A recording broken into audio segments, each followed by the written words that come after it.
What's up, humans? Welcome to another episode of Humans of the Multiverse. Our goal is to bring people together by featuring the stories of our friends from all over the globe. We want to share our interests with the world, and that's why we started this show.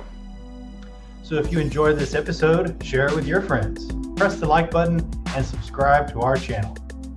And if you have a compelling story to tell, send us an email. Thanks for watching. Michael Rocha credits his father for giving him a love for the natural world and a passion for sports.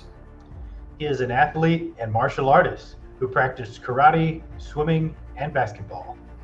His creativity drew him into music as a child, starting with percussion and learning guitar and recording on cassette tapes, eventually playing in a few bands. He has had a passion for all genres of fiction, including fantasy, sci-fi, and mystery. In his early 40s, the tide shifted. Disillusioned with the music industry and with the world in disarray, he found himself at a crossroads. It was time to turn fully towards the Middleverse. Michael has a relentless drive to shape the infinite into something tangible. Through the Middleverse, he hopes to share the wonder, the beauty, and the boundless possibilities that have filled his mind since he was a child. Enjoy this fantastic ride into the world he created.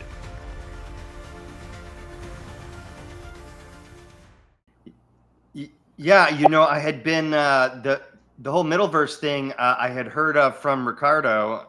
Yeah, my good friend. And he's a good buddy of ours too now, a good friend of the show. And I kept seeing the artwork being posted online and stuff like that. And Ricardo he kept mentioning, "Oh, my friend Middleverse," and I thought you were Steve Wilbur at first.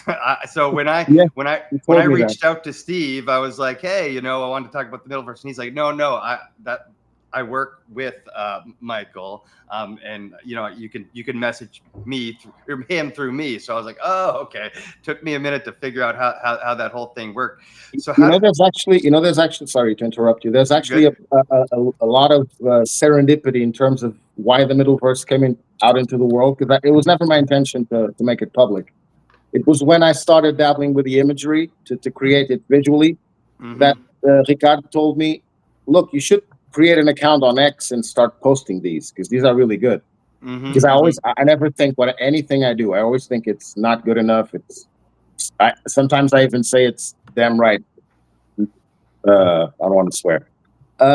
You can swear. And he said, look, you should post it. And he kept insisting like a year or more. And I finally gave in. I said, okay, I'll create an account. And I started posting. And then Steve, which is a partner of Ricardo as well, he found me, and we had a bit of a Zoom call. And he said, "Look, do you have mythology?" "Yeah, I have all the mythology, most of it written down by hand." And he said, "Look, I'd like to work with you. You have something here." So there's a bunch of things that happen, because if it would just been me on my own, we probably wouldn't be talking right now. Yeah, it's interesting how that works. About this show.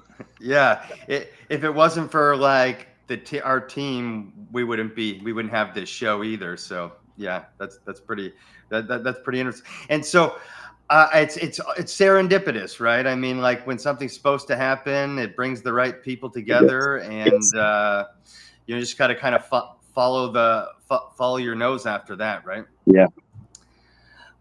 So I guess we'll start it from the top, right, Mike? Yep. I noticed in your bio something that brought me right back to my childhood, playing with a cassette tape recorder, recording your own tracks. I had a cassette tape player when I was a little kid, two or three of them, and I wore out some cassette tapes. I would just try to take it around the house and record different sounds, play it back and see what it sounded like, then start getting into songs and instruments. So I felt like we had that in common.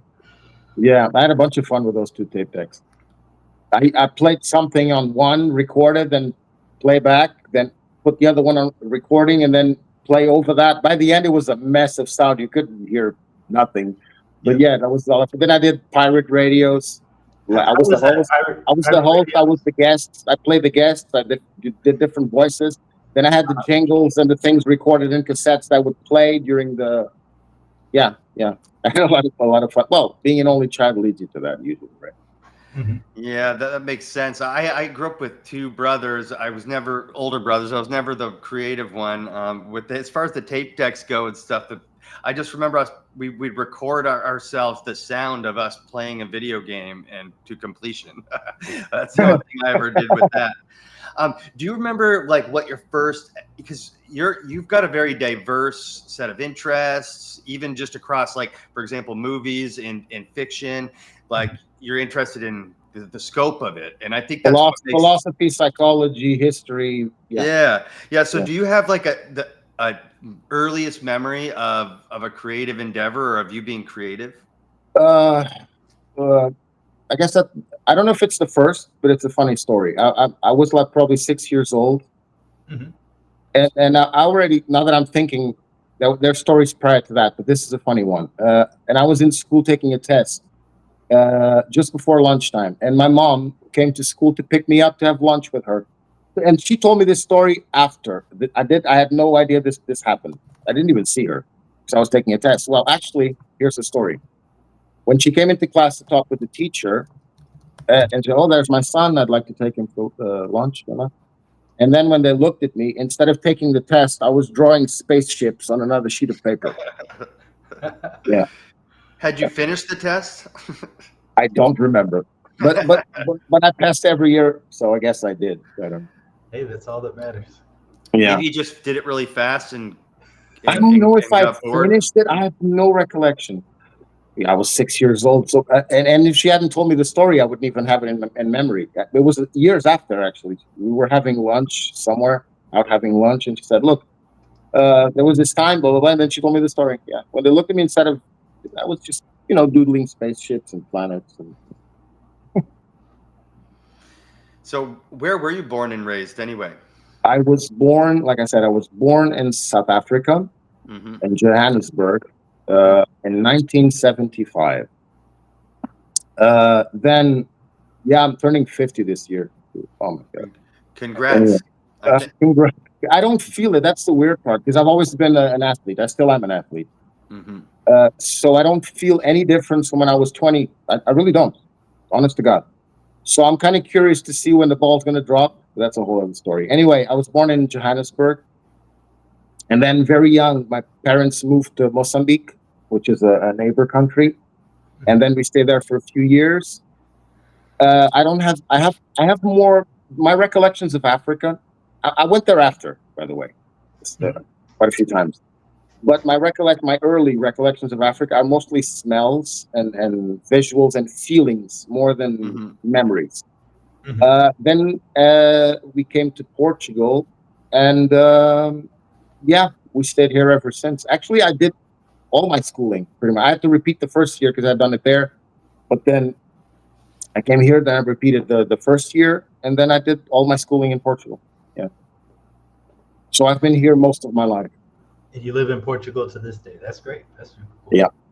I've traveled all over the world, but I've always lived here. Yeah, since that time. How frequently do you go back to South Africa to visit?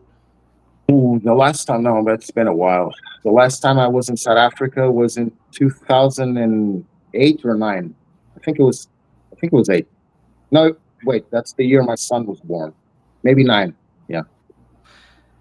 Yeah, what was that like? Because I know grew up in Nova Scotia, and the last time I've been there was, I think, 2012 maybe, and I just remember going back there and getting flooded with visual, like smell, like all kinds of different memories and feelings. Oh man, when I went there, it's been the first time I went back, the first time ever I went back to Africa. That was in 2002, I think. And that was interesting because when the plane landed and I got off the plane, I'm getting emotional just thinking about it. When the smells I just started crying because I still have to this day a deep connection to that continent. There's a lot of unlike we're told by the media, there's a lot of humanity there. There's a lot of suffering too, but there's no hunger. You don't have money to eat, you eat at my house tonight. When I don't have money, I'll eat at your house. Everybody helps each other. So, and it's a different thing. Only those who go there feel it. You can see it. You can watch as many movies as you want about Africa, and watch as many documentaries as you want. It will never. Well, I guess that applies to anything, right? Not just Africa, right? Yeah, you really have to feel it. Yeah, I got really emotional that time. I never did this ever in my life. When I got off the plane, I kneeled and I kissed the ground. It's kind of ridiculous. Yeah. I don't think that it is. I had a similar experience the first time I went back to Nova Scotia after being in the U.S. military for a long time, and it was this smell. This smell really is what did it. Like the smell of the ocean, and I don't know. It just very similarly invoked a lot of emotion in me. So thank you for sharing that with us. Yeah, in the news media, I don't, especially in the United States education system, we don't learn a lot about South Africa in general. I don't remember learning a whole lot about it. What I do know is they've got. I'm into martial arts too, and they've got a champion of the world in MMA. Yes, and his pride for his country is off the charts, and he really loves to represent his nation, and I think that's the love and pride and patriotism. It seems like a big deal there, huh? It's important. I guess it's important to any country to be patriotic, right? I guess that's an important part of being born in a country. The other thing is you don't get to choose where you're born, right? So you have as much duty, at least that's how I feel. You have as much duty for your country as you have for the world. Yeah. Because we don't have any other world to live in, right? If this all goes to hell, we go with it. We can't just move somewhere else or go to Mars, as some say. I don't want to go to Mars. Right. No, I did. People try first. Yeah. There was a minute there where I wanted to go, but then I guess really at the time in my life, I didn't really have anything else going on. So, now I'm good. Did you ever get into those? Because I'm all about they call it conspiracy theories. I call them conspiracy facts. Have you ever got into that rabbit hole of the secret space program and the Mars and all that stuff? Have you ever got into that rabbit hole? That's just part of our everyday. Yeah, we love it. Yeah. I love that stuff. And then the interviews with the super soldiers that say they were on Mars and they lived there in the colonies and all that. That's fascinating. I haven't seen that now, so you'll have to send us one of those. I like to think I'm decently aware of all the space from. Oh, I live for that. I live for that stuff. I eat that stuff for breakfast. I love it.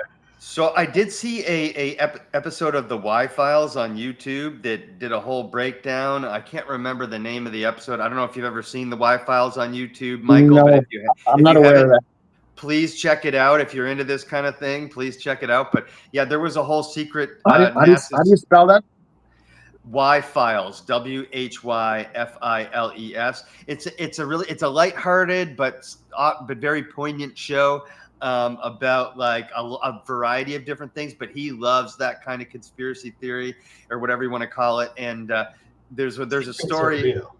Yeah, secrets are real. People conspire. That's not fake. It gets proven more often than not, like to be true years later. Oh yeah. So, oh yeah.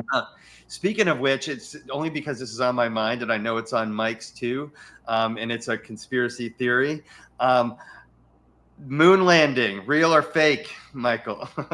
I believe there's a lot more to the quick answer is fake. Okay, quick answer is fake. But I think there's a lot more to that story. The far side that we can't see, I think there's a lot of stuff going on there. Agreed. The reason I even brought it up, Mike messaged me last night. I knew exactly what he was talking about, but he said, I think the moon landing might be fake. And he's half joking, half not, right, Mike? But we were watching that episode of Danny Jones about Bart Sabrell. Okay, I haven't watched that yet, but I did text you that, and that might seem like just an innocuous text. Dave probably knows it. we're well versed in this moon landing stuff. I heard from, I need to corroborate this. Somebody told me that an authoritative source told them yesterday that it might have been fake. So I'm going to corroborate. They actually made a documentary. Now that I'm thinking, because I have so much stuff. I have cakes of DVDs, Yes. Uh-huh. full of documentaries on every subject you can imagine of these type of topics. And I saw a documentary about the moon landings, where even like official, I think it's from the time of the Bush administration. Dick Cheney is in there. I think Rumsfeld is in that documentary as well. And they pretty much admitted that they had to fake it to make the world believe they've been there before the Russians. Yep. And who shot the moon landing? They say was Stanley Kubrick. Mm-hmm. Mm-hmm. Yeah. Yeah, and I think so. I watched 2001: A Space Odyssey on a plane. I'd seen it when I was a kid, but like I watched it on a plane recently, and I was just thinking to myself the whole time, like, if he could do this in the 1970s, they could fake the moon landing. No I mean, problem. that movie looks great, and the physics that they use in the movie and everything's totally yeah. accurate. Oh, It's yeah. it's perfect. It's a beautiful So, movie. It's a beautiful metaphor. It really is. It really is. As I guess it's a good transition into, you're born and raised or you're raised in Portugal. You're getting into these kinds of topics, in both movies and books, like a broad array of stuff. Is there do you have a favorite genre of fiction, either in movies or books? Favorite genre of fiction? Mm-hmm. No, I pretty much have this rule. If it's good, I'll consume it. It doesn't matter the style. If it's good, I'll consume it. And I'm insatiable, man. My father gave me the physical side, the sports, the hunting, the Mm-hmm. outdoors, the survivalist, all that stuff. Mm-hmm. My mom, well, my dad is an avid reader as well, so I actually had that from him as well. But it was more physical. And then my mother gave me the esoterical side, the literature, the cinema. Mm-hmm. From an early age, I was watching Chaplin, Buster Keaton, Mm-hmm. all of the greats from a very early age. Yeah. Mhm. Yeah. And so I noticed in your bio your like your interests are so broad, and I wonder if that played a role in because at the same time you're creating the Middleverse in your mind, right? And Yeah. so having this exposure from your parents of all a variety of different subjects and topics, and having a very open-minded household must have Mhm. been helpful for that, right? It had to be, right, because I don't think the Middleverse would exist if it wasn't for that. The Middleverse is the sum of everything I've read, everything I've learned, everything I've Mm-hmm. watched. Yes, it is. Very cool. And so, being such an imaginative guy, an imaginative kid, you also said that you got into sports at a very young age. How did those two parallel? Did they mix well? Um, Let me see if I understood the question. I started reading before. Actually, this is another interesting episode that my mother told me. Uh, she said I was 4 years old, and we're on our holidays somewhere, uh, and I had this book in my hand, and all of a sudden I just started. She was in the kitchen, I think, doing the dishes. It was an open house, and she said I started reading. So apparently, I started reading but maybe it was because from before, even before, as a toddler, she was already giving me books with images and letters, and so I pretty much started reading by myself, I guess, Mm-hmm. at that age. So the book started pretty early. And then the sport started at about around maybe 8. I think I was 8 when I went into karate. Mm-hmm. And I stayed there until I was, because I did a bunch of sports at the same time. Like Mondays, Wednesdays, and Fridays, I had swimming. Then I had karate on Tuesdays and Thursdays and Saturday mornings. Then I also I don't even know how I found the time. Nowadays it's amazing. Nowadays, I dedicate a whole day working on the novel, for instance, the novel I'm about to release. Mm-hmm. And I think I'm going to do a bunch of work today. I'm going to work on 3 or 4 chapters. It's going to work really well. And then I put in like 12 hours of work in that day, and I worked on like half a chapter, and the whole day is gone.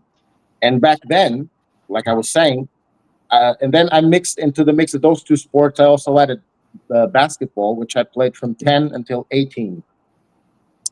I even played on a team and everything. Competed. I competed in karate as well. I competed in swimming. Mhm. And then at around in between 18 and 20, I stopped all the sports, and I went into the gym, bodybuilding. Mm-hmm. And that's what I've been doing ever since. It's going to the gym. Yeah. I pretty much stopped sports around 18, 20. Yeah. Well, I still play basketball. Even now with my kid, my 16-year-old, we play basketball all the time because now it's his dream. He says he wants to go into the NBA. Nice. That's awesome. Yeah. That funny enough, that was my dream when I played basketball. My idol was Jordan, Michael. The Bulls, which is my sign. I'm a Taurus. Mm-hmm. So there were a lot of coincidences there. Yeah, that was my dream. And I'm happy to. And I didn't influence them, by the way, because I left basketball behind a long time ago. Right. And then all of a sudden, I think it was last year, my son just comes and says, "Look, I'm in love with basketball. I want to start learning. I want to start playing." And then he got the bug again moving inside me. Yeah. That's awesome. So yeah, it's been a lifetime of reading, of sports, of What was the most intense martial art competition that you remember? One of the highlights of your time? Well, the highlight is on my face, which I don't think you can see. I don't know. I can't remember if it's this eye or this eye. And I won the medal for first place on that one, but I got the most important medal on my face. I have a scar on my eyelid. I don't know if it's this one or this one from a high kick. Mm-hmm. And dude, I saw stars. I literally saw stars, but I didn't fall. So that was the hardest. Made it Yeah. through the round. That's incredible. I did it, and I won that tournament. Yeah. Very cool. I grew up playing basketball too. My idol was Stockton, though. So the John Bulls, Stockton, Utah Jazz. Yeah, Wow. so the Bulls beat my my Jazz in the finals 2 years in a row. They did. Michael's last year.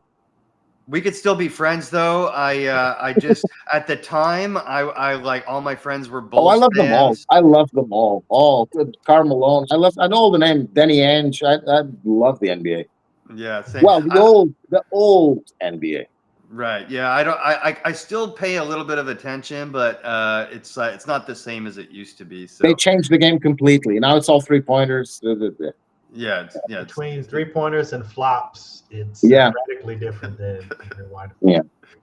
Right, and they also all switch up their teams all the time. Back in the day, it was like you were a Laker for life, or you were a Bull for life, right? Now they're like, hey, let's get together all on the same team over here, and then 4 years later, let's move over here. Yeah, it makes no sense. The competition levels, go ahead. And they changed the rules. You can't hand check now. You can't do anything. Yeah. I did like the element of the players sort of banding together and saying, hey, let's all go over here and form a nucleus of a team over there. But you're also right, for the fans of the hometown, that always hurt. I remember when LeBron left. You're right. Yeah, that's the textbook example. Yeah. Right. That's the big example. Yeah, for sure. And so during all this time you're playing sports, and when did music come into the picture? Early as well, around because this is another thing. I always find things after. When I was 28 years old, my dad, I don't even know how it came about in the conversation, probably because I was talking about music.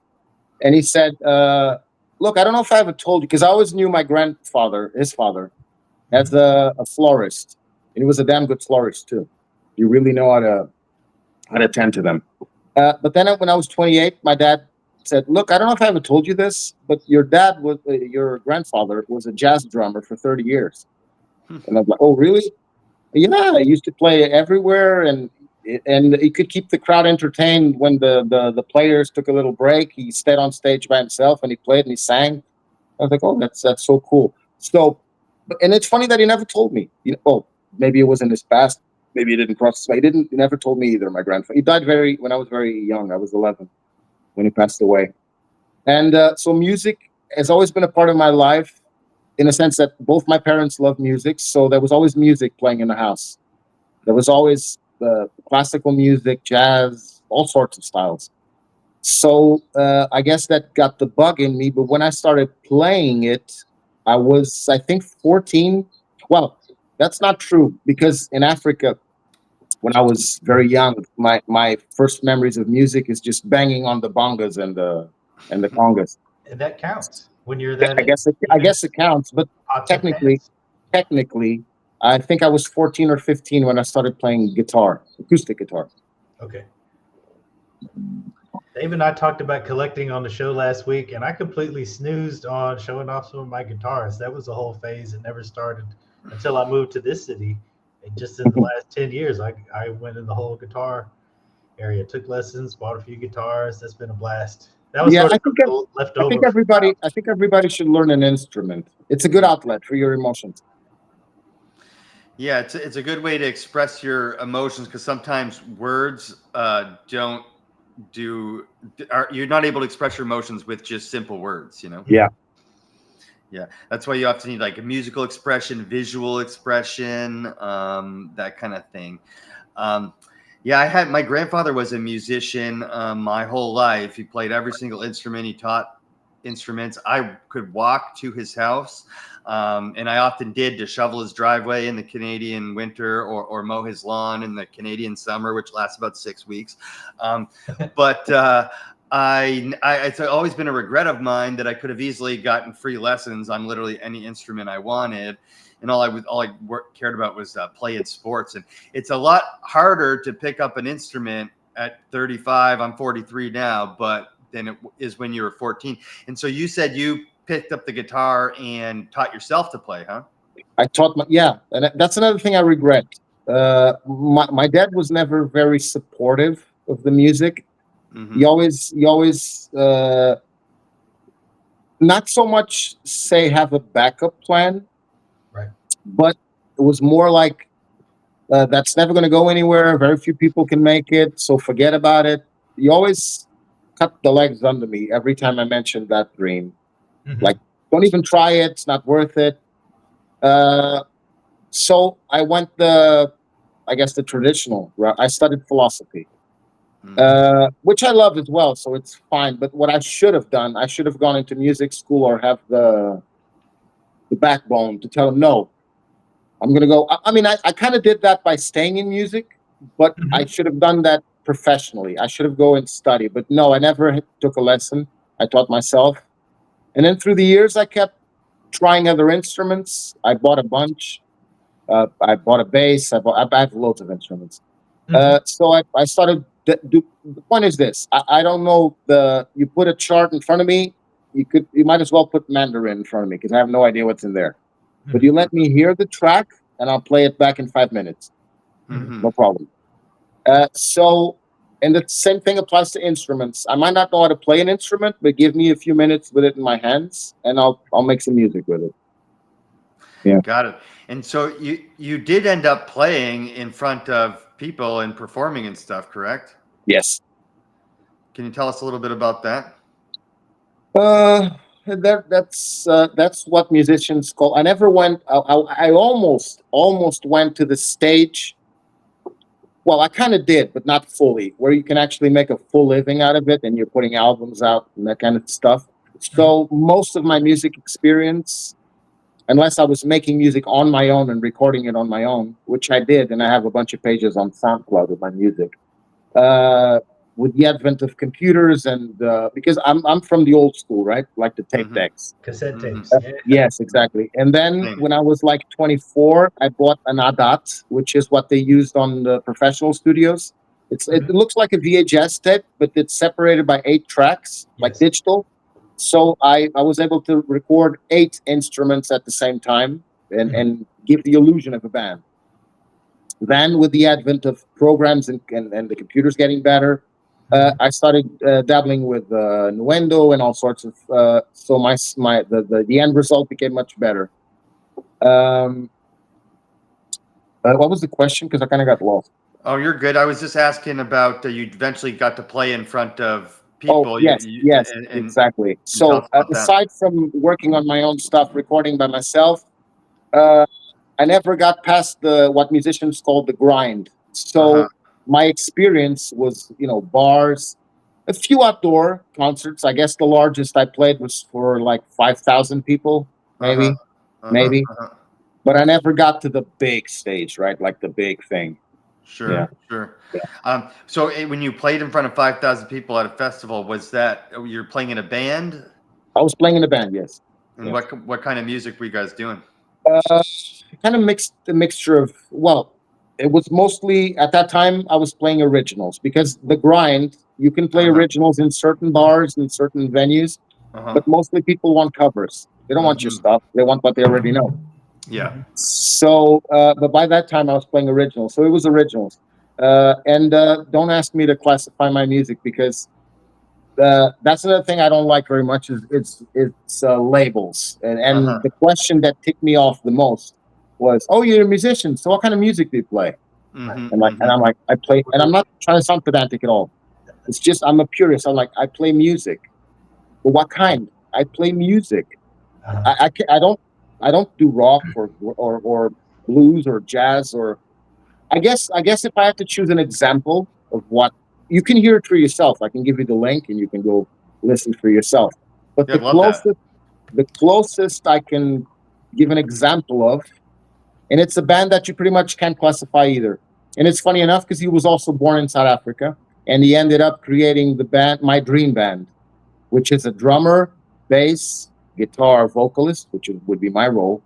And then a sax player, and either a cellist with a bow or a violinist, and that's Dave Matthews.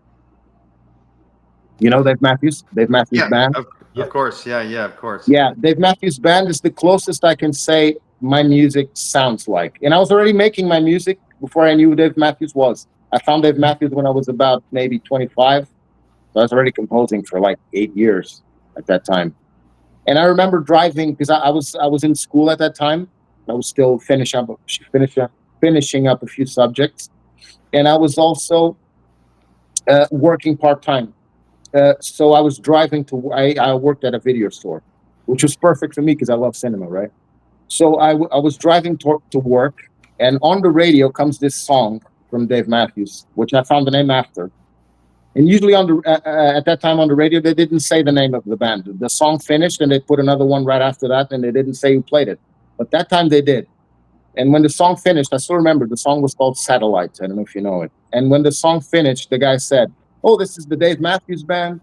Now the video store I worked at was also a music store. So when I got there, I was like, "Oh, let me see if we have Dave Matthews." Oh, there he is. Put it on, and I loved it. Going back a bit, when I was driving and listening, I was like, that sounds just like one of my songs. That sounds just like one of my songs. So yeah, that's the closest I can give you. But it's not the same. We have more different from each other than we have in common. But that's the best example I can give you of the style of music, which was your original question. You reminded me of one of my favorite quotes by Miles Davis. He simply says, "I'll play it and tell you what it is later." Genres are helpful, and I like classifying and categorizing things, but at the end of the day, if you're an artist, it's about producing, it's about getting what's in you out of you and giving that to people. So that's true, but if you think about it, a lot of musicians, when they start playing, they tend to go into a certain style. They do. Right?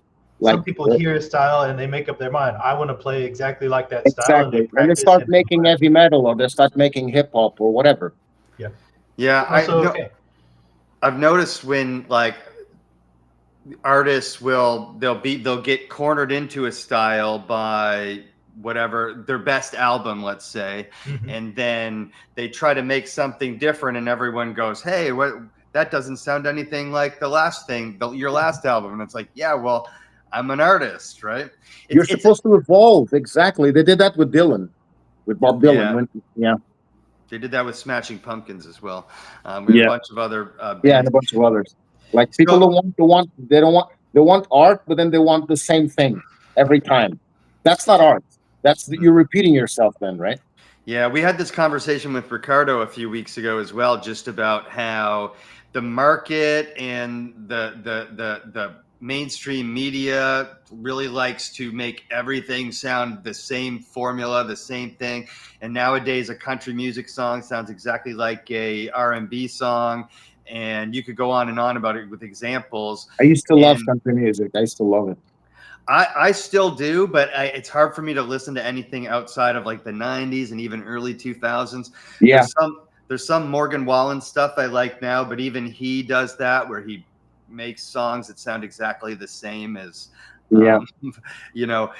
everything else. And it's that conformity that I feel like people think they want, but really we end up losing the purity of art, right? Is you're trying to conform to what everyone wants. Any form of confinement is not good, especially in art.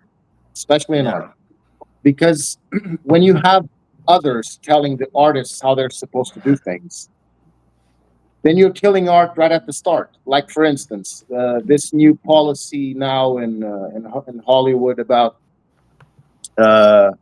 inserting. We have to meet quotas and we have to check boxes. And if your movie is going to be considered for the Oscars, it needs to have this person in it and this person in it and this situation. And this particular minority needs to speak with this particular minority during 2 or 3 scenes. Otherwise, and if you're putting all these chains on the creators to begin with, you already killed the product even before it starts being created. And that's why you're seeing an homogenization of movies, of music, of everything. Yes. It's funny because I see this as a natural progression over the last 100 years. As soon as we got the sort of movie technology, radio technology, then TV technology, and money has been a driving factor in the whole time. So the technology's got to be available to the artists, but the people with the technology kind of still have the money element going on, and they've been driving that over the decades. You can't stop people from creating new things, but then they always sort of return to trying to homogenize it. It's interesting to watch it evolve over years. Yes. I don't know if I'd use the word interesting, but that's one way to look at it. Yeah. And you mentioned, you can't have other people telling the artist what to create. And they can, but they shouldn't. Yeah, and that's essentially what the business model at this time is. Like, here's a person who looks and sounds a certain way. Let's get a bunch of extra producers and labels involved, and we'll write the songs for them, and we'll tell them exactly what to create, right? And that's not it's that's not the a opposite pure of form. art. That's the opposite of art. It becomes phony because they say, well, so and so sold the most records to the most popular new artist. Well, that's because his company decided to promote him more heavily than every other artist and put his records out in front at Walmart. And then are you surprised that it sold more numbers? And like, the artist is not in control of that. Somebody's in control. Yeah, it's what I call factory art. Yeah. The consumers aren't in control either. The consumers who just go to Walmart to buy compact discs, they're going to buy the one that they put out on the front shelf. So they don't have as much choice as they might perceive they have. Yeah, it's kind of an illusion of choice. Yes. Yeah. I like that line, factory art. I'm gonna steal that if that's okay with you. No problem. Take it. I made it up recently, so it's fine. Very cool. So we've covered sort of your your early life. Was there? If you could have? I guess it was music, but I just wanted to confirm. So, if you could have chose to go to the NBA or be like a karate instructor or be a musician or be a writer when you were 18, what would you have chosen? When I was 18, if you could have went straight to the top in one of those, if you chose. If I could have gone straight to the top at 18, music. Okay. And I probably shouldn't be saying this, but before, let me say first that anything I do creatively, I put everything I have into it, all my soul, my tears, my blood, all of it. So the Middleverse has the same level of. I apply myself just the same to the Middleverse as I did in music, as I did in anything else I've ever done creatively. But to this day, that would still be my answer at 18. It would be the same today if you ask me now. Okay. Yeah, that was, I was going to follow that up with that exact same question.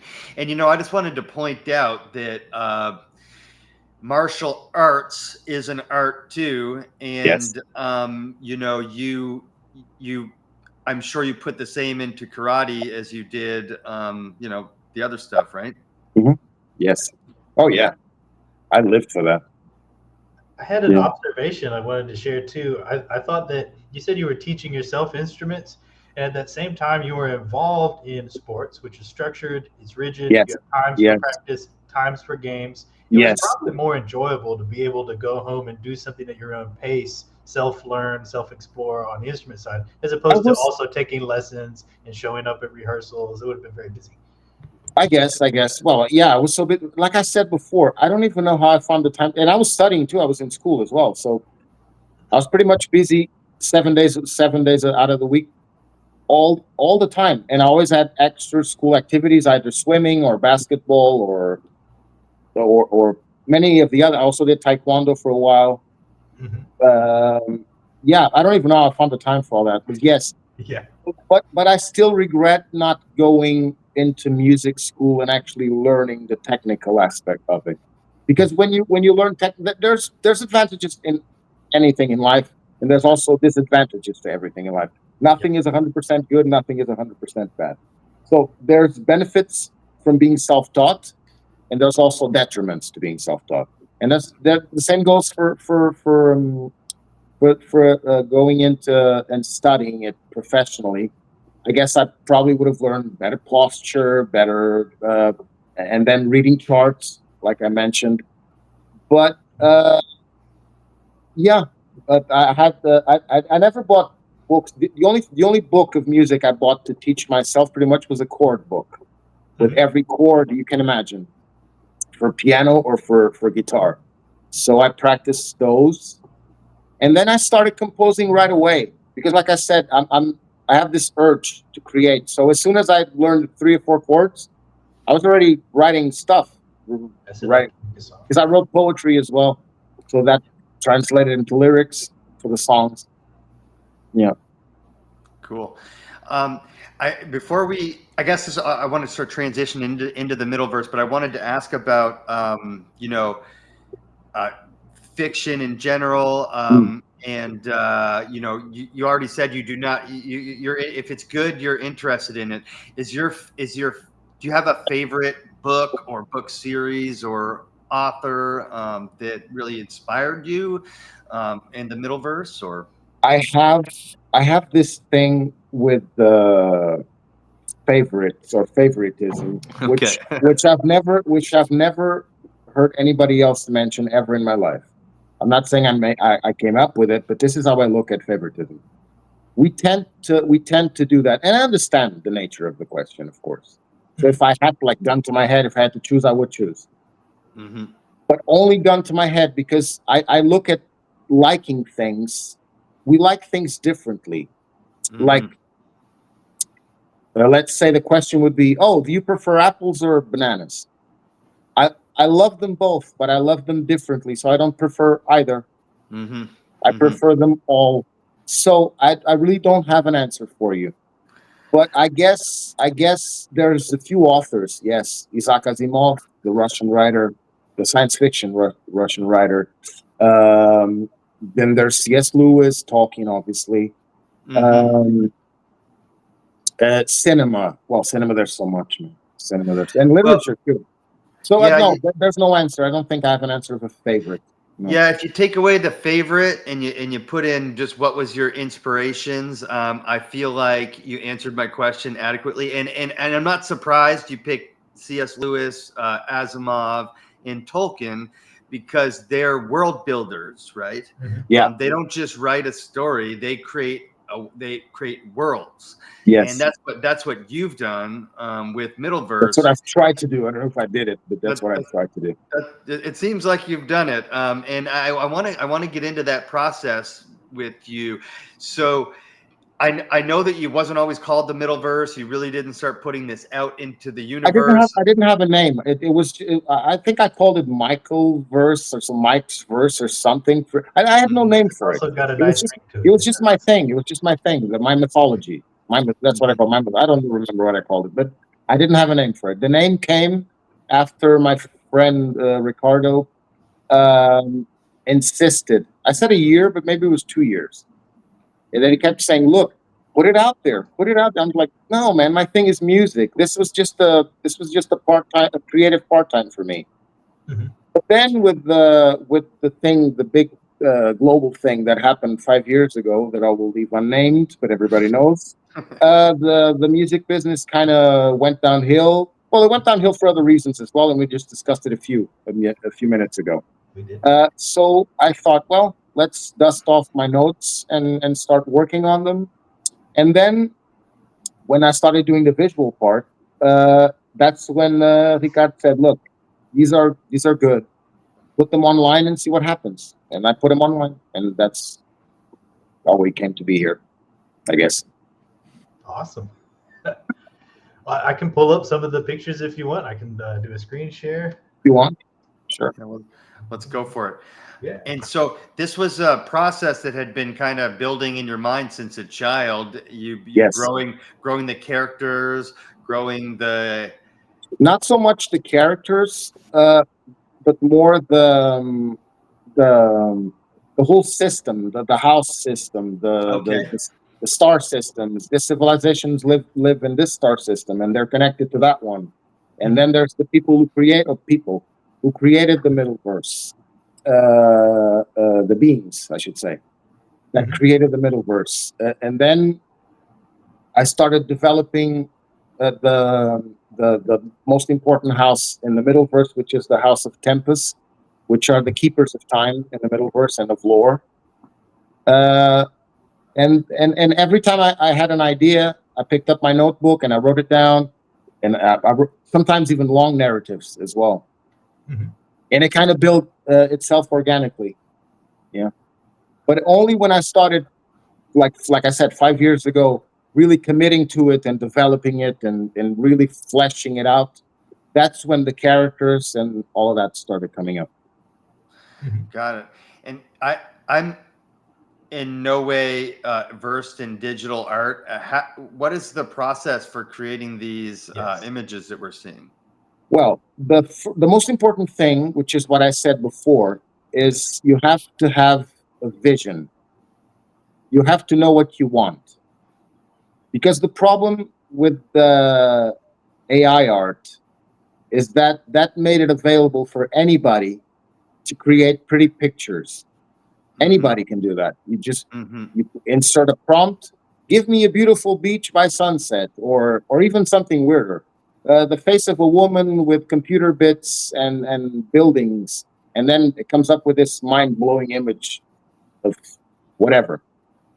And then they post it, and look, I'm an artist. Look how beautiful it is. And I sound resentful. I don't want to sound resentful, but maybe it's my core, my purest core in terms of art. So back to your question. You have to know what you want. You have to see it in your mind what you want. And then it's a process of coming up with the right way to manifest that image. And then I work with other programs, like I said. One of them, for instance, is Luminar Neo, which helps me to go into details and really flesh out certain parts. Oh, this didn't come out well. Let me change this. Let me work this. Let me tweak here. So yeah, there's a lot of work. Every single one of those, there's a lot. That's why they kind of look unique. I'd like to say, I don't know if you feel the same, but because there's a vision behind it. It's not just, oh, give me a pretty picture of a guy underwater, for instance, the one that's on right now. Right. Give me a nice image of a Stargate on the water. No, No, there's a story behind it. Every image, they say an image is worth 1,000 words, right? Right. I think an image should tell a story by itself. And then if you want to add the words, fine. But if you're going to go into visual arts, the image must tell a story. Even if the person that looks at the image comes up with a different story than you had in your mind when you made the image, there has to be something behind it. There's something being told. I'm reminding myself of a line from George Lucas, which is one of the people I admire very much. And his line is brilliant. He says he's talking about special effects and how special effects pretty much ruin creativity in movies. And since we were just talking about that with AI, I think it's perfect to mention it here. He says that because nowadays they pretty much movies tend to be, especially blockbusters, tend to be this festival of special effects without much substance behind them. So his line was, let me see if I quote correctly because it's brilliant. It's very nuanced. You almost don't notice the difference, but it's there and it's huge, which is you use special effects to tell a story. You don't tell a story by using special effects. Oh yeah, that really hits for me, and you can see the difference in like modern movies that rely on special effects. I don't want to hate on Marvel, but I'm sorry, but the Marvel movies I think are very nowadays are like that. They're very special effects based and not story based, and I think that's what they're trying to do. It's a good modern example, and everyone likes flashy effects. It's good. It's fun every now and then. Famously, one of the earlier movies criticized for that was the first Indiana Jones, that it was all fluff and fancy special effects. And Oh, the Raiders. Yeah. Around. Yeah. Yeah. I'm just doing a slow scroll through here. This one on the screen right now, that's a little homage to a friend of mine that I love very much. And I wanted to make an image for her. So she's in the Middleverse now, I guess. This one is part of the visions category. Yep. Because you have the mythology, the houses, then you have the visions. The visions are connected to music because the Middleverse was created by sound, by music. Okay. Mm-hmm. So pretty much every culture in the Middleverse, their music induces visions in people. Everyone has a different experience. And so I created the category called visions. So this image right here is one of the visions of Middleverse. Okay. Do you want to tell us a little more about these sculptures that are carved into the stone cliffs surrounding this river? This is fascinating. Well, in the case of visions, it has to do with the culture itself. She's an Abraxian, so she's from the house of Abraxas. So those are all mythological figures from Abraxian mythology. But then, if I were to go into the details that you'd like me to go into, we would need 24 hours of podcast wouldn't be enough. We'll cover that on a future episode. I just thought that was really amazing how these folks must have gone in spite of the rushing river and done some impressive stonework. Yeah, well, sometimes nature changes, and that thing you're looking at might have been an old city that's submerged now. I see. Maybe that's why she's coming out of the water. An image tells a story, or at least I tried anyway. I can see the story in this. There is a story to tell in this one. I like it. I'll continue the scroll. If you want me to stop on any of these, just let me know. Yeah. That's another vision. That one. So when that's a garden vision. I want to make sure I understand the process here. So a lot of these images came before the literature, the book that you're writing, correct? No. The images came after. I pretty much worked on the mythology throughout my life in my notebooks by hand. By the way, I started when I bought this tablet. I started transferring them into digital, or actually writing them down again. But no, the mythology was throughout my life. The imagery started about maybe 4 years ago, around the same time. Okay. Yeah. So this came after the mythology. That's that colored one there. That's the Sylvania system. That's a whole nother. The Sylvania system is a story unto itself. Mhm. It's the only magical system in the Middleverse. The only one that actually is magical. Everything else, you can call it, instead of science fiction, I guess you could call it science fantasy. I Yeah. guess would be a good name. No, we don't want to put it in any categories now. Exactly, but that's why I said if you'd like to. Some of these houses seem very sort of agrarian or nature-based, not high-tech. Others seem to have advanced high technology. So there's a mix and a blend of Yes, it's got to do with the space that divides them, the thousands of light years that separates them. And on other occasions, it's the same house but thousands of years before. I see.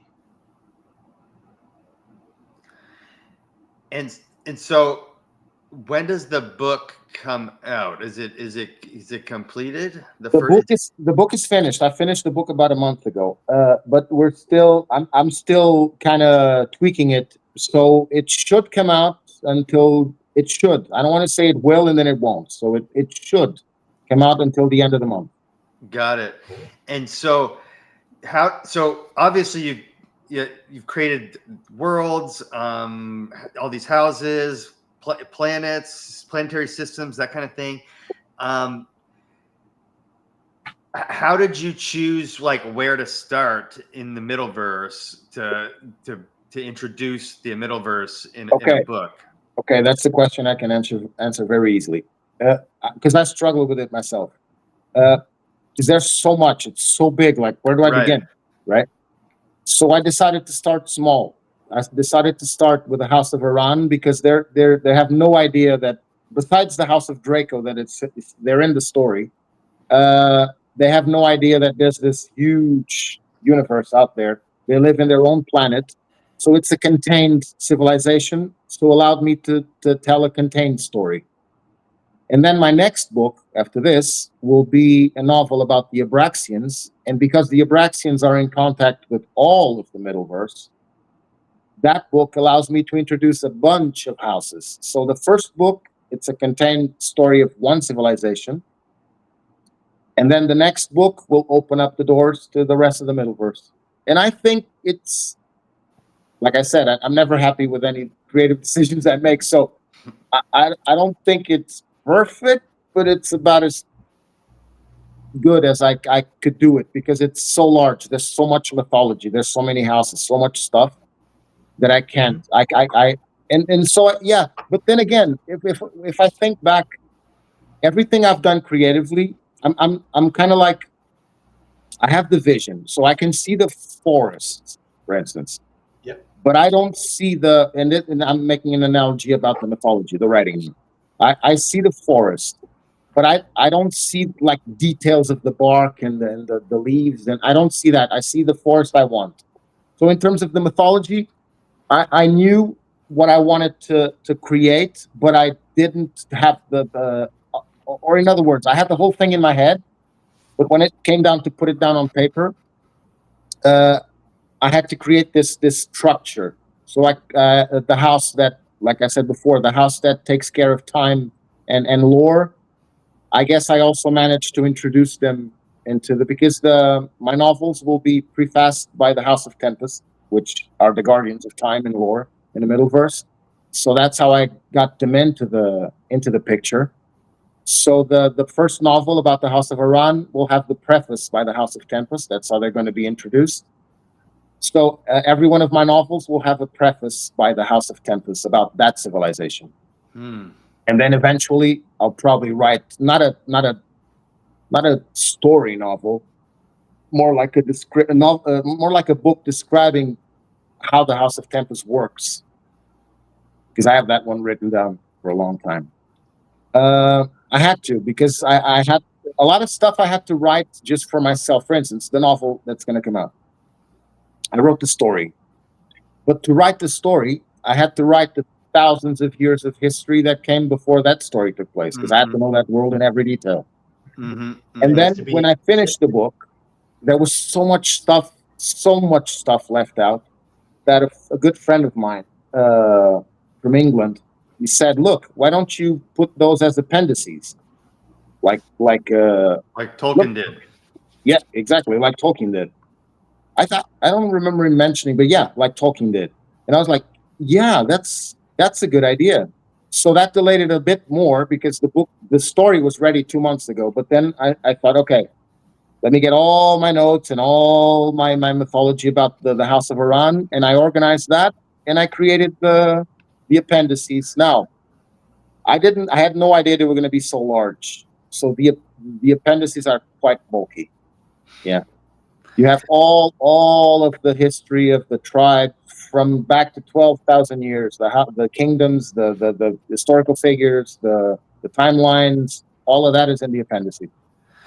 For those who want to read, because I don't know if everybody's interested in it. Right. Well, I think it's important, like you said, for your creative process to even have it write it all out and, have it all structured. That way everything in your story is tied back to, like, it comes from somewhere. I don't know if you're a video game guy, but like the Elder Scrolls series of RPGs. I love the Elder Scrolls. I love it. Mike and I do as well, and they do a really good job of including, you don't have to spend any time at all reading the books of Morrowind. You know what I'm saying? But if you're interested in that sort of thing, you can read every single one, right? Oh my God, every single one. I was going to mention Morrowind. Yeah. I guess Skyrim is the one and I love Skyrim, but I guess that's the one everybody mentions. Yeah.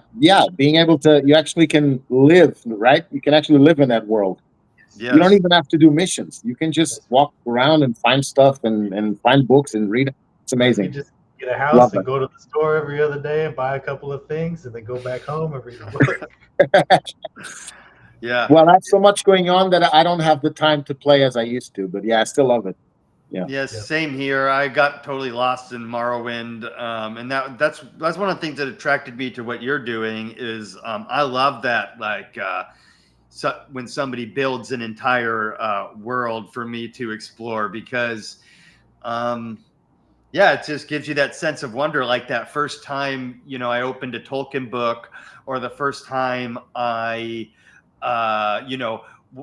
left the first town in Morrowind. I believe it was called Seyda-Neen or something like that. You walk out into the world, and here's this entire like universe you get to explore. And so that's amazing. Right away in a rapid. It's amazing. Amazing. Yeah, it does. So it doesn't surprise me that you're into Elder Scrolls either. I wonder when we get Elder Scrolls 5. I wonder when that's coming. 6. Sorry. Given how all industries are the direction they're heading, I don't think I want an Elder Scrolls 5. Yeah. You know what? Did you see what they did to Tolkien in the Rings of Power? Yes, I know. Yes, I didn't even watch season 2 because season 1 was so disappointing. No, man, I watched that just to suffer. I knew I was going to suffer. So I watched season 1. I stopped, I think, episode 6. I never even finished it. And I'm never going to. Never watched anything else since then. Yeah, it was heavy on like without getting into a rant about this. Yeah, factory art. Let's leave it at that. Yeah, let's leave it at factory art. Yeah, that's a good idea. Yeah, factory art it is. That's exactly. I never got around to watching it myself, and I couldn't help but think, like, poor factory art, because you have good factory art, like the first Marvel movies, like Captain America, Iron Man, the first Iron Man. Winter Soldier was good. That's amazing factory art. Yes. So there's good factory art, and then there's what they're doing now. Yeah, it's very true. It's very true. It's disappointing too. It's an interesting take, though. I don't think I want Elder Scrolls 6 for that reason. And when I think about, Mike and I talk about this a lot, but Skyrim's a great game, but The Witcher 3 is better. Yeah, Witcher 3 is pretty good too. But if the difference between Skyrim and Morrowind is they both have these like massive worlds and they keep all the mythology and history and all that stuff, and they look gorgeous. But the difference is they've made it like Skyrim too easy and too cookie cutter. Yeah, too streamlined. Yeah. Yeah, streamlined. Yeah, because the thing about Morrowind that made it so appealing to me was, and I'm like opening a Tolkien book is like it's like whoa, anything's possible here. Yeah, You know? exactly. Yeah. Being a little bit lost and a little bit overwhelmed in the early stages of a game or of a book like that is part of the experience where you're like, wow, this is so much more than I can quite figure out right now. I still remember the first time I read Tolkien. I must have been 8 when I read The Hobbit. Yeah, same, exactly same Oh age. my God, I was hooked for life. Yeah, agreed. I remember being on the bus to school, and then I forgot the book on the bus on a Friday. And I thought it was never coming back. All I cared about was I got to read The Hobbit when I get home all weekend. I was like, no, it was like the longest weekend of my life. And then I remember like I was like first in line for the bus, right up to the bus driver. Did you find my book? Did you find my book? And he just smiled.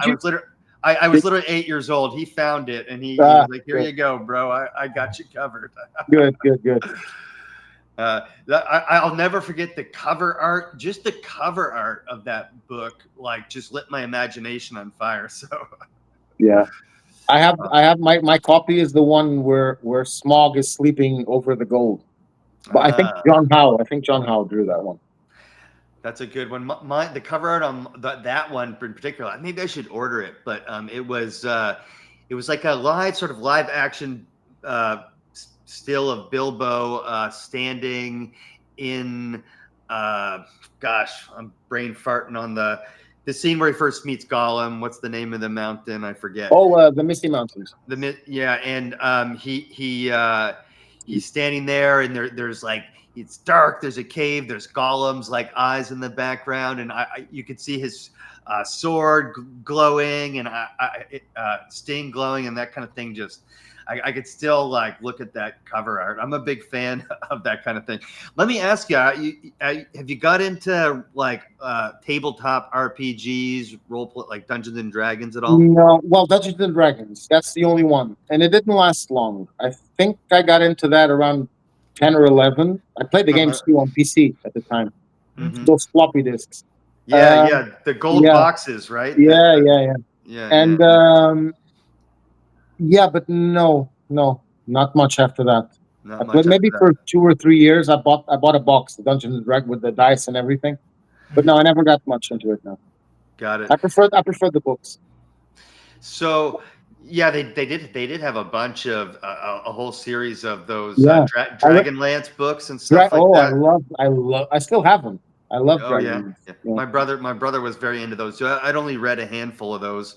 And how about the Wheel of Time? You ever get into the Wheel of Time? No, I didn't. And unfortunately, they messed that up too. As a TV show. They did. Yeah, I read all those Wheel of Times as a teenager, and then to be honest, when they came out with the TV show, at that point, I already knew that I didn't want to watch it just because of the trend of media. I tried to give Lord of the Rings a shot. I wanted to bring the Rings of Power a shot. I wanted to bring up. Have you seen the Rohirrim movie that came out recently? No, I saw. I'm so disillusioned with movies. I'm not even going to call it cinema because I make a difference between cinema and movies. Some films are cinema, and a lot of them are just movies. One is popcorn, the other one is a meal. Right.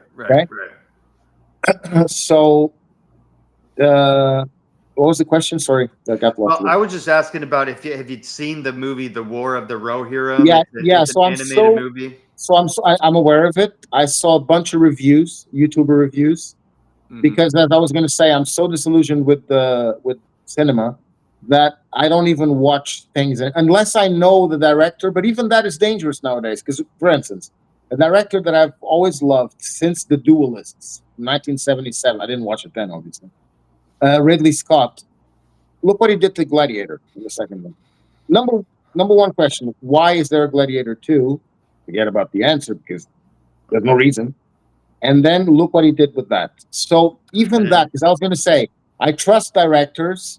So if I know it's from a certain director or directors, I'm going to watch. But even now that I said directors, I thought of the Coen brothers, which I love the Coen brothers. And their last movie, Dolls. I watched that with my son, and we were appalled. We're like, "What the hell is this? Yeah, What yeah. is this?" So even that isn't a seal of a guarantee that the movie is going to be good. So back to your question, I don't watch movies anymore. The last time I went to the movies, and I did because my son at the time, he was a Star Wars fan. Because of me, he watched Star Wars as a kid. He grew up loving the prequels, the original movies. Because I made him watch in order.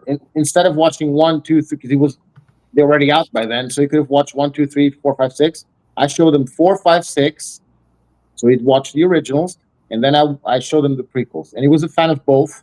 And he was so young that he loved The Force Awakens. So the last 3 movies I saw at the cinema, at the theater, were The Force Awakens, I'm gonna puke, The Last Jedi, and the Rise of Bullshit. Yeah. Right. So yeah. So I didn't watch. I watched a bunch of reviews on YouTube, and I found out what I needed to know. It's the same as everything else they're doing now. Did you So- end up? Go ahead, Did you end up watching the movie treatment of The Hobbit, and where did that fall on the cinema versus movie scale, as opposed to the original Lord of the Rings trilogy, which is cinema? I think? Okay, I can tell you that they are not. Well, number one, they're completely 2 different books because The Hobbit is a children's book. Right. Short. And when the publisher asked Tolkien to write a sequel, they had no idea what was that he was going to put on their desk. Here it is, The Lord of the Rings. So by nature, it's a different kind of book. Yep. So they're not the same as the Lord of the Rings trilogy, but there's a few things there. Have you ever watched the making of the for instance, the making of the extent from the extended, because those Yes. for me those are the real movies, the extended versions. Yeah, And I've seen them all start to finish, all the making of, All the the stuff extended. on I that had all that stuff. Yeah. Perfect, because I did the same thing for The Hobbit, and when I found out was the same level of care was put into The Hobbit.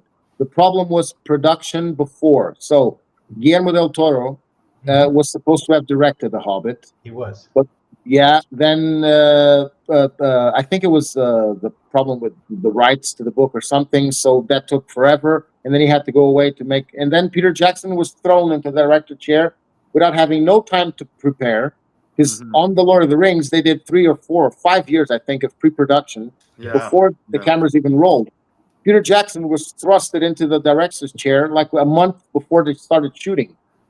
So that you can tell that when watching. But like I said before, I tend to separate or not use the word favorite. I favor this in detriment of that.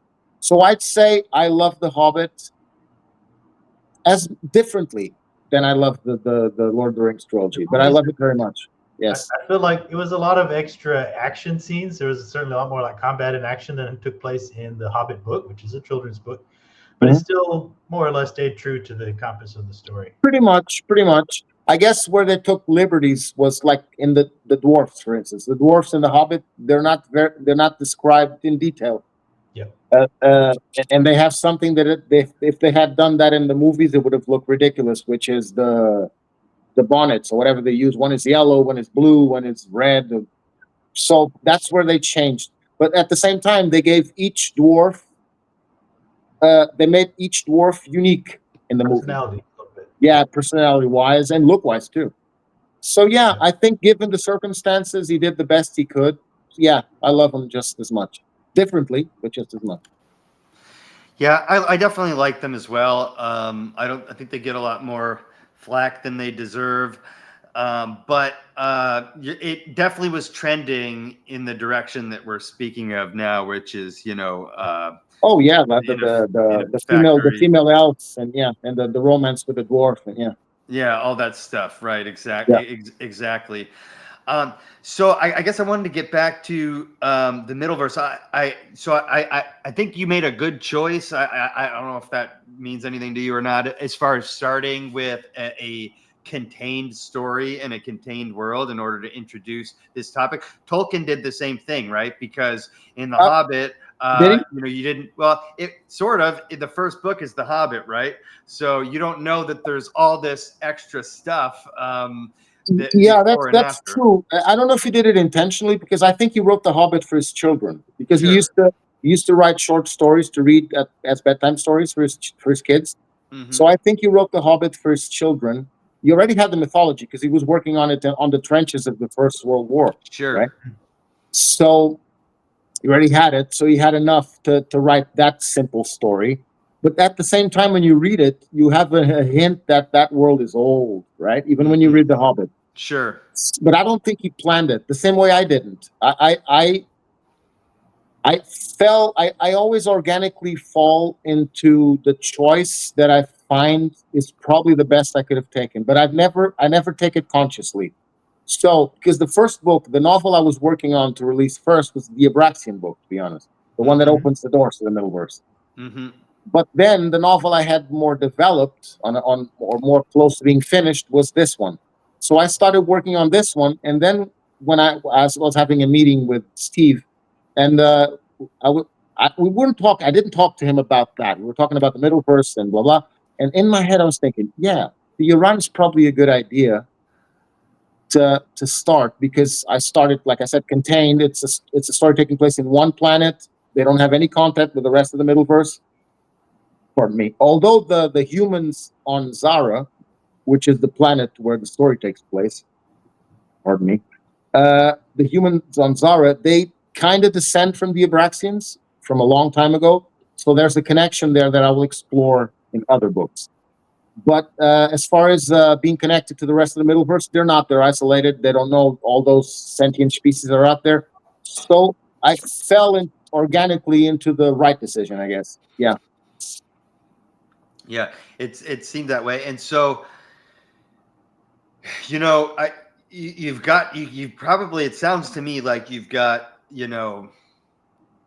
a lot of material to work with and a lot of different directions to go. Do you know what direction you're going next as far as I know the novel I'm going to finish to be released after this one, and I'm not going to fully open the doors to all the houses, because that would be a mess. That would be a complete mess. Yeah. So the next book, which is an Abraxian book, humans, Abraxians, they're a bit more than us, but we can get into that later if you want. So the Abraxians are in contact with pretty much every species in the Middleverse. So I thought, okay, the next novel will be the Abraxian novel. And I think that one, well, there's the Akulans, I think the Robotnikans as well, Abraxians, Draco, I think.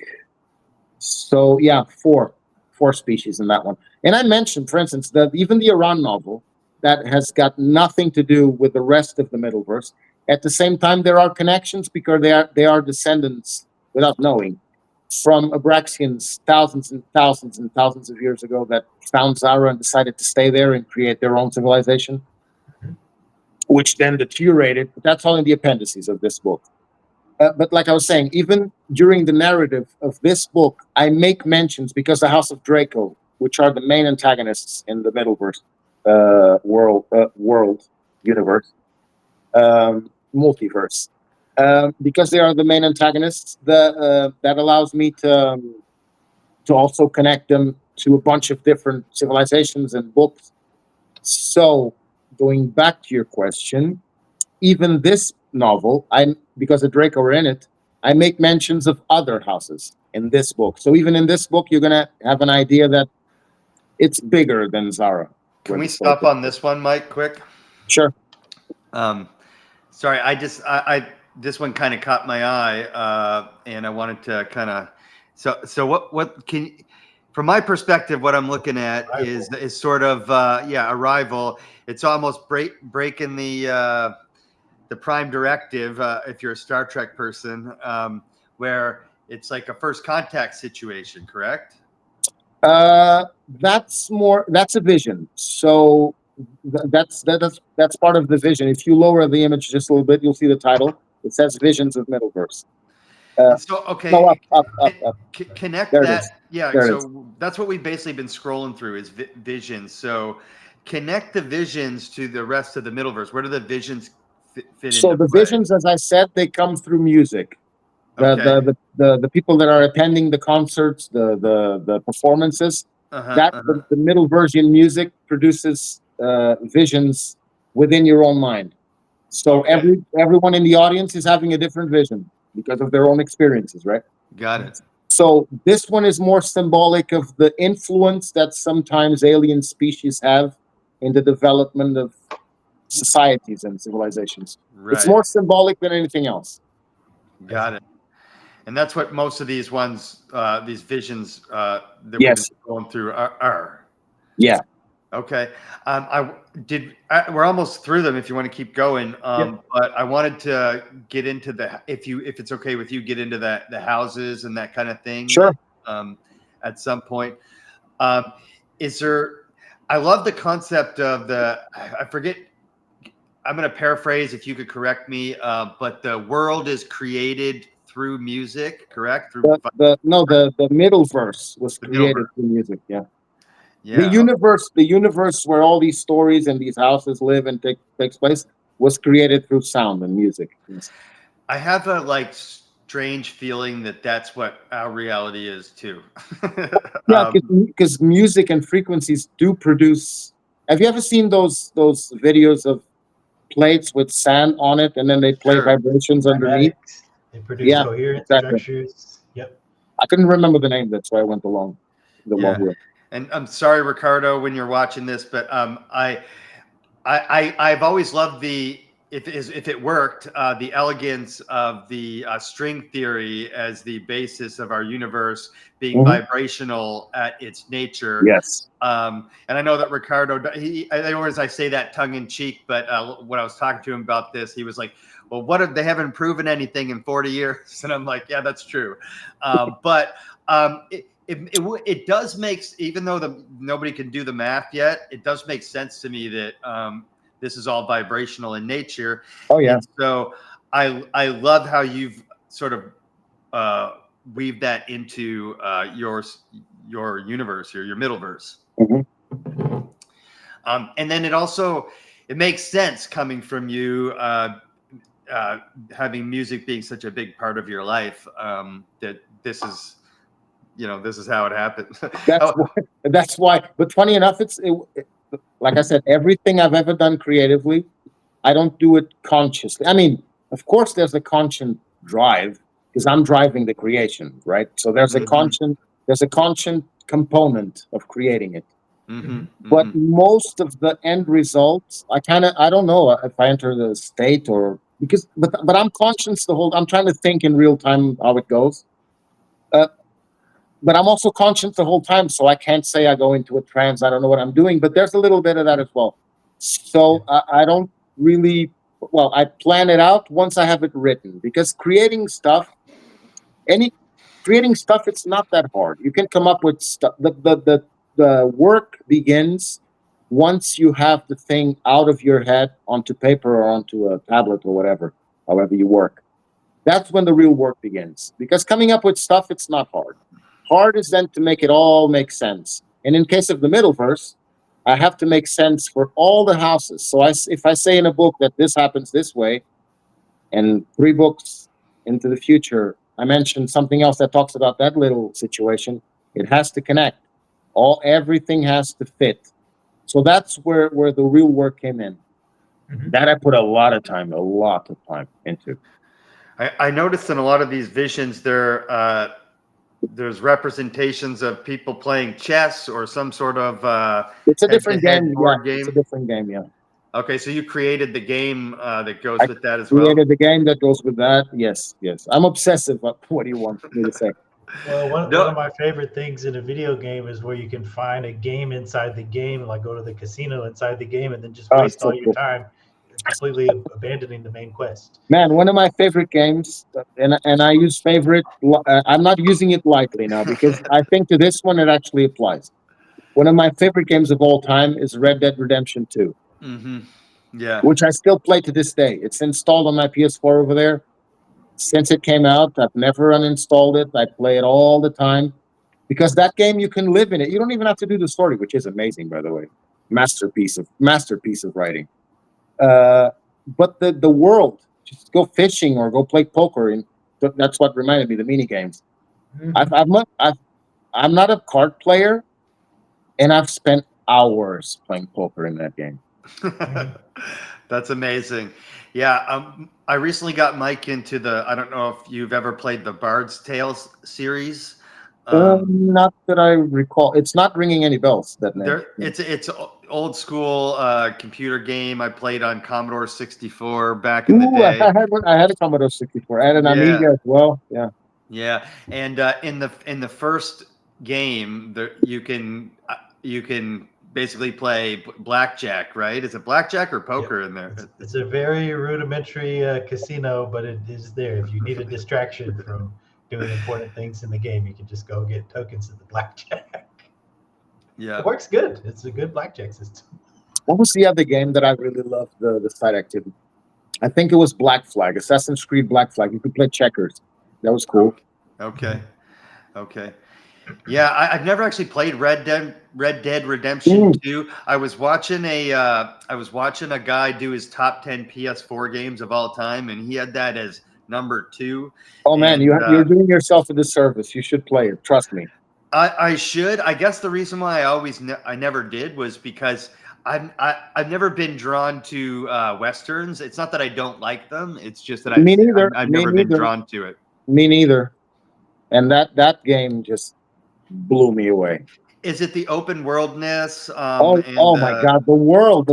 You can do nothing else but just live on that game. Way more. Like I don't know what you're going to ask, but ask. More. Okay. But ask. Maybe you'll stump me. I was going to say, like Skyrim or Morrowind or well, then we're getting into favorites, right? Some people prefer this genre. I'm specifically referring to like as far as like live in the game sort of thing. No, I lived in Morrowind for like 3 months. Oh man, I've been living in Red Dead for 7 years. That's awesome. That's so cool. Yeah, it's amazing, man. The world, it's so real. It's so realistic. Okay, you talked me into it. It's amazing. Me into it. You'll thank me later. Trust me. Okay, sounds good. The new Assassin's Creed's getting a lot of flack. I don't know. There's a controversy about the new. I love it. I have them all over there on the shelf. All until I think the last one I bought was the one that came Odyssey. That's the last one I bought, and even that one was already going a bit downhill. Okay. After that, Valhalla is a piece of nothing. I didn't like it. And then there's also the new tendencies got their claws into that one as well. Right. And then after that, forget about it. And the new one, my God, the new one. I don't want to cause controversy, so I'm not going to say anything about it. Let's stop here, Mike, on this one. Scroll down. Yeah, I don't want to get into. I don't want to get into the. Yeah, I don't want to get into the controversy of it either. I just read that the new one is just getting into this. There's a bunch of people are backlash or whatever, and it makes me not want to play anything or watch anything anymore. No. And unless you want to cringe, avoid that one. It was the same with sports for me. One of the things that got me less following sports was I used to do sports to avoid other divisive things in the news, and then when I started finding all those divisive things in sports, it's like, all right, have it your way. I'll go find something else. I'll start my own YouTube channel. Yeah. Yep. So I guess I wanted to stop here because this is the one. This is the one that's coming out. Let's get into it. Yeah, tell us about. Without I guess spoilers. Tell us about what's coming here. What can we expect, and where can we find it, and all that stuff. Okay, where you can find it, I'm probably gonna have to tell you. We're gonna self-publish like we did the visual guide for the House of Iran. Okay. Because here's the thing, since I have the ability to have the imagery as well, every novel of every house will be accompanied not at the same time, but it will be available for purchase, a visual guide of that house. So the next visual guide, because the next novel is an Abraxian novel, the next visual guide is the visual guide of the House of Abraxas. Yep. Okay. Scrolling There down. it is. There it is. So the visual guide that came out, that I sent you guys a couple of pages and the cover, that one came out in December. So when people read the book, the novel, hopefully, I hope they like it, they have the visual guide to kind of go along with it if they're interested in the world and the mythology and all that. Although it kind of changed a bit, because I created the house and I created the whole culture of Iran and all that, and that's in the visual guide. But then when I started really working on the novel, I started thinking, why not tell the story of how this house became what it is in the visual guide, right?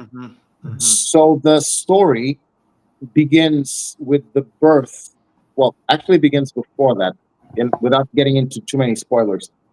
It begins with the birth of Iran, which is that guy on the cover there, on that image rather,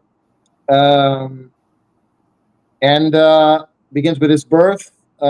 Then we go kind of through his life, and then and then the story really kicks in after he starts uniting the tribes of Zara, because they're kind of scattered, into trying to unite them into one kingdom, or one house rather. And then after he has almost all of them united, that's when the story really kicks in. Yeah.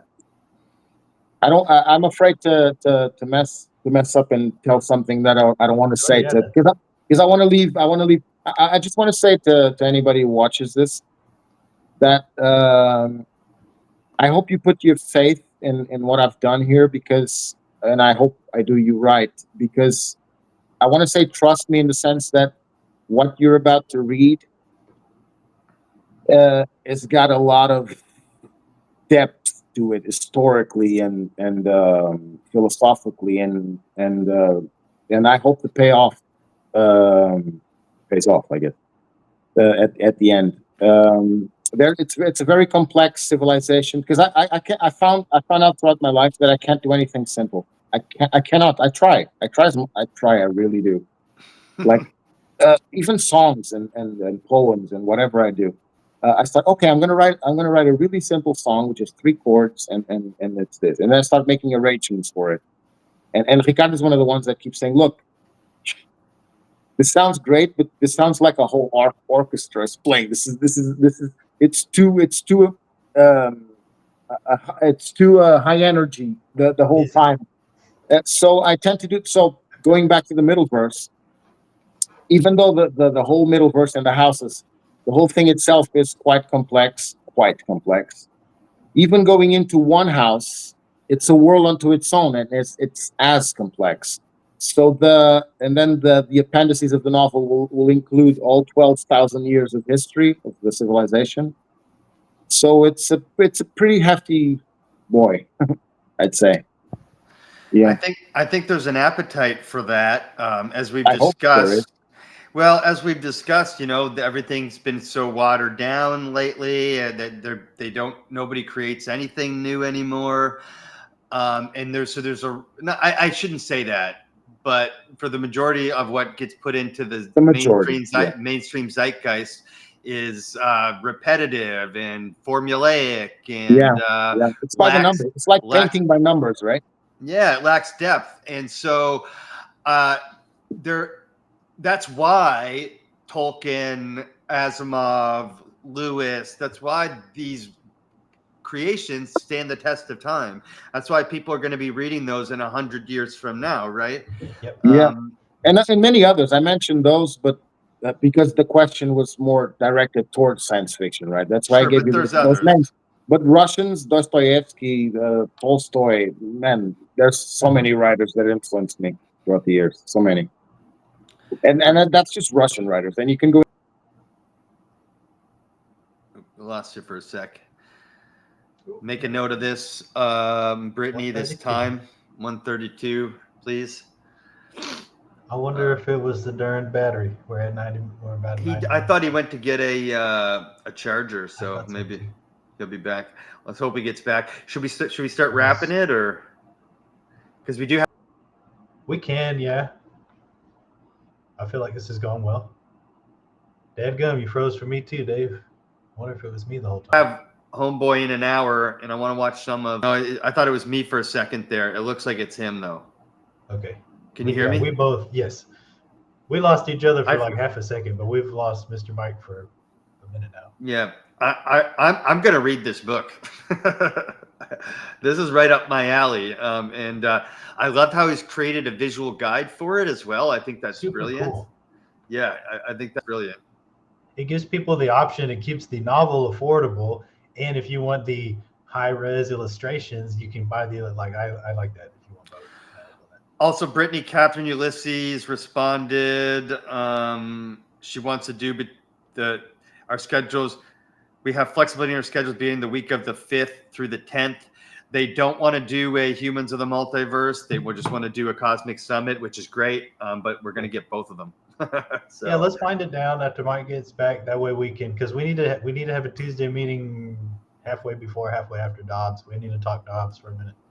Yeah, we do. We do need to talk. Well, we need to put the schedule in the notes. Oh crap! Yeah, because we need a little planning before Dobbs because this is and it's only going to be 1 hour. I forgot about that. Yeah, and we have I'm gonna go pee actually. While we're waiting for him to come back. Y'all want to keep recording or end and start again? We can all. I mean, we're gonna have to make a clip anyway. No, let's keep it rolling. We're gonna have to clip anyway, like you said. So I'll stand by. If I just have to pee, and then I'll be back in 2 secs. I came up with 3 rapid fire questions, which I thought were good enough. If you guys, how do we want to wind this down when Michael gets back? Like, I guess we could ask him. Hey, we were getting close anyway. At this point, we've had a natural pause, so we can blurt it out. We can say, "Hey." Yeah, I feel like just like ask him if there's anything else he wants to tell us about the Middleverse. And he's back. Good, perfect. I apologize for that. Hey, it's no big deal. I was starting to freak out, man. I even tried using my phone, to do hotspot. That wasn't working, but now I'm back. Welcome back. Thank you. And we actually both froze for a second too, so we weren't sure what was going on there. I don't remember what I was saying, so neither do I. I was like, what were we talking about? I think we're talking about the novel, but I don't know what I was saying anymore. No, I think it was Dave that was talking. I think it was Tolstoy. Yeah, and I just wanted to say that Michael, that I think creating a visual guide for this is is a brilliant component that you've added to this, because I think that people somewhat need that nowadays, and that's why. Well, I did it for 2 reasons. I did it because since I created the imagery, it was kind of foolish of me to not make use of it, right? So sure. So I did it for that reason, and then I also did it, to kind of chew the food a little. No offense intended, but to make it. Actually, it was a pure feeling. It was because I love visual guides. I have a bunch of visual guides for movies that I like. So I thought, why not? Yeah. Does it also help keep the cost down for publishing? You can publish the novel separately from the illustrations with the glossy paper, the high resolutions, and then people can buy both or either one. Yeah, or even ebook. We're going to have it for sale as a digital as well. Ooh. And then eventually audiobooks as well. Awesome. I didn't realize we could actually order the House of Iran visual guide now. That's pretty cool. So is there anything else, I guess, before we start winding down that you wanted to share with us about the Middleverse, about what you have? Well, I could, but then again, because here's the thing. That's the funny thing about this. You don't know anything about the Middleverse, so you don't know what to ask me about, right? But at the same time, the Middleverse is so wide and so large that I don't even know where to begin. Right. I could give you a rundown of the houses, but even that is not going to be enough to give an ideas. There's houses that cooperate with each other, but then you don't know the houses, like the House of Badak and the House of Garja. those two work together. The House of Dangun, which are the Simians, they work with the Garja as well. Mhm. The Abraxians work with all, because the Abraxians are the ones that kind of like are the peacekeepers of the Middleverse. Mm-hmm. They were the result of a genetic experiment where a bunch of species led by one entity. Like we spoke before, I use a lot of things I've read throughout my life, like theories, like ancient alien stuff, Mm-hmm. stuff like that. So the Abraxians are the result of that genetic experiment that involves 23 species. One of them is the Draco. That's my explanation of why we have the reptilian brain here in the back, because the Draconians are one of the 23 species that contributed their genetic code to the creation of the Abraxians. So the Abraxians are the ones that kind of became like they were created for that purpose, to kind of keep peace with, because of the House of Draco. Because otherwise, pretty much all of the houses are striving towards the betterment of society, the betterment of the living conditions of their peoples. But then you have the Draco in the background, that are those the house that wants to conquer everything, and they want everything to be under their control. There's a lot of history of reptilian influence here on Earth in terms of ancient history and stuff like that. So I kind of used a bit of that in the creation of the Draconians. That's the House of Nanook right there. That handsome bear that was there. The House of Nanook actually Go to lives the houses page. on the constellation, the star system of Hema, which is where another civilization called the House of Hema, which are humans. That's another civilization that descended from an ancient expedition of Abraxians that found that star system and decided to stay there and live there, and they created their own civilization there. I kind of rambling around a bit, but I can't do any better than this, because there's so much to say.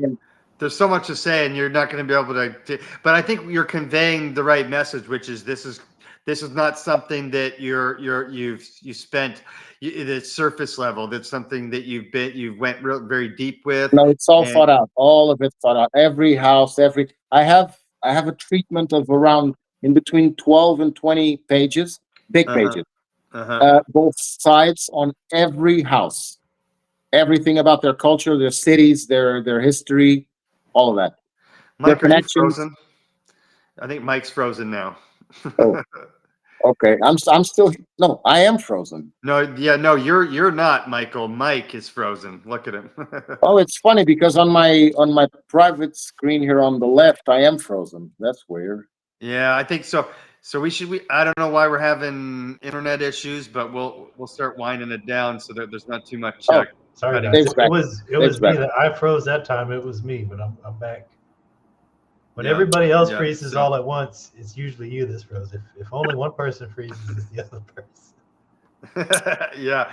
So it was really fun talking to you and getting to know you about your early life and your inspirations and stuff like that. It sounds like we've got a lot in common, the three of us, and which is cool. Just different interests in literature and video games and that kind of thing.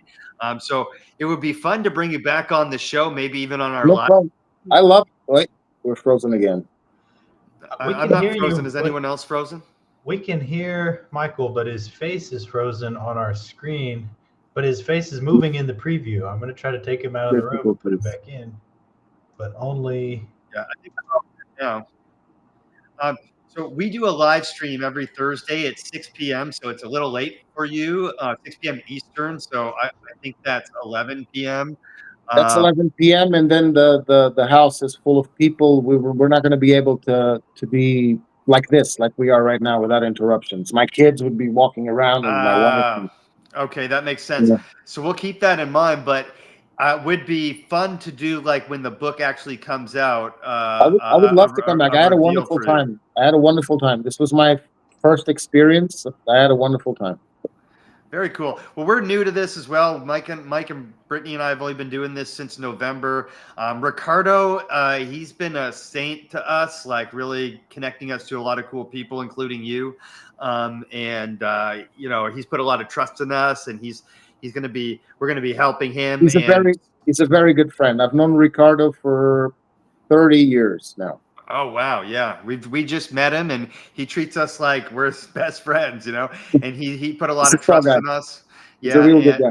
Yeah, he is. And so I just want to shout out to Ricardo for, you know, kind of, if it wasn't for him, this wouldn't have happened. And we're excited for the book coming out, man. And so have Steve keep us in the loop. It sounds like you stay away from social media and let Steve handle all that. Yeah, well, I only take care of the posting on social media, like Facebook, X. Are you guys still there? Because there you are. Yeah. Sorry, I'm trying to unfreeze you. I don't know. No, it's fine. He's not frozen on my end, Mike. Okay, good. Sorry, I'm very sorry. I kind of stay away from social media generally, but I take care of the posting on X, Facebook, Instagram. That's all I do. Yeah. Okay, great. Well, before we say our goodbyes, I think I sent you guys the picture of the novel cover. It might have a few changes or tweaks before it's the final cover, but if you'd like to bring that up just before we, can you find that, Mike? I'm looking in the folder that was shared with us that has a couple dozen images. It's the one that has the obelisk on it. One with the obelisk. Okay. So we do have time, and as far as our production queue goes, like we release these every Friday, but we typically record a couple different interviews a week. So you're set to come out on the 9th. Yeah, Steve told me. Of May. Yeah. So if we could push it up to the release. So for example, if the 2nd is when it comes out, we could potentially release on the same day. Yeah, we can stay in touch. Steve can stay in touch with you guys, and if that happens, sure. Yeah. Okay, great, cool. Yeah. And so you wanted to tell us about this? Well, I don't want to tell much. I just want to say that the reason there's an obelisk on the cover, it's because I was going to say it, but let me tease by saying they play a big part in the story. Got it. I'm very intrigued. Yeah. You've given us just enough info to whet our appetites to dig into the Middleverse. We know that it's deep and a long-ranging history, which is exciting. So this has been awesome. Yes. So I worked my butt off on it. I hope you guys like it. I can tell you have. And if you do sell it on Amazon, we can create what's called an Amazon affiliate link, and we can post it and that kind of thing. And so I think eventually Steve has plans to work with Amazon. So I'm going to tell him. You guys told me that. Okay, great. Because we did Ricardo's Resident Earth was our book of the month this past month, and we do a book of the month every month. So you'll be on that. You'll be on that list as well. Okay. Thank you. You're welcome. Thank you so much for joining the multiverse. The Middleverse joins the multiverse. Yes. And I think two worlds have collided today in a good way. So you have a great rest of your day, Michael. Yeah, you too. Thank you for having me. And the Michaelverse. It was great to meet you. Yeah. And Bye, guys. stream.